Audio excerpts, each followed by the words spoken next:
14/1947 को जिसकी जेब में 10 रुपए थे, गौर से सुनना, काम आएंगे और सब समझ आ जाएगा। जो बात आप किताबों में 10वीं 12वीं ग्रेजुएट पोस्ट होकर समझ नहीं पाओगे, वो एक संडे कार्यकर्ता आपको आधे घंटे में समझा देगा और आपका समझ में आ जाएगा।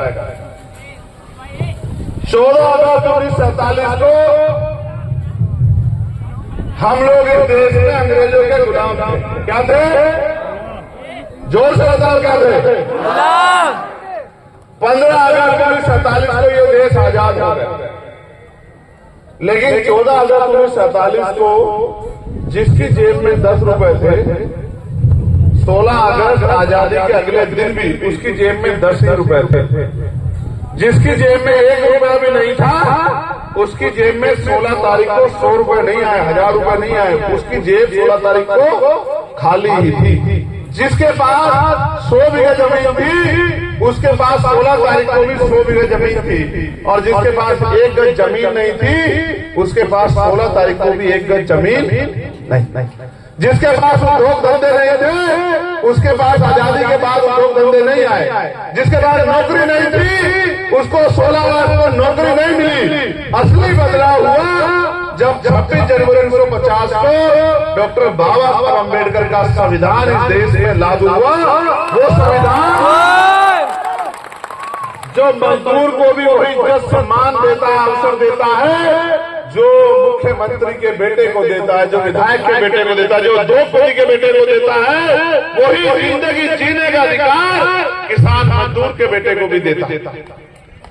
अब संविधान तो लागू हो गया, लेकिन बाबा साहब को यह एहसास था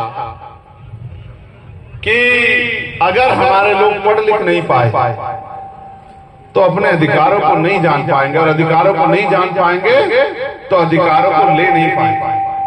उनको ये डर था कि जिन लोगों ने सदियों से उनको अधिकार नहीं दिए, वो आज उनके ऊपर दया खाके उनको अधिकार नहीं देंगे। इतने दयावान लोग नहीं है, इसलिए उन्होंने हमें वोट का अधिकार दिलाया। क्या दिलाया? जोर से बताओ, क्या दिलाया? आवाज पर मैं इधर से पूछूं, क्या दिलाया? वोट का अधिकार। और वोट का अधिकार दिला क्या कहा उन्होंने? आज मैंने रानी का पेट चीर दिया, आज के बाद राजा रानी के पेट से जन्म नहीं लेगा, राजा जन्म लेगा बैलेट बॉक्स से, आपकी वोट से। यानी कि जिसको आप वोट दोगे वही आदमी राजा बनेगा। इसलिए उन्होंने जब वोट का अधिकार दिलाया तो सब लोग नाराज हो गए। कोई कहता वोट का अधिकार उनको दो जिनके पास बहुत पैसा है, कोई कहता उनको दो जो लगान देते हैं, कोई कहता उनको दो जो उद्योगपति है, कोई कहता उनको दो जो ऊंची जाति है, कोई कहता उनको दो जिनमें बहुत जमीन है। बाबा साहब ने कहा जब तक वोट का अधिकार प्रति व्यक्ति को नहीं मिलेगा तब तक इस देश में लोकतंत्र नहीं आएगा।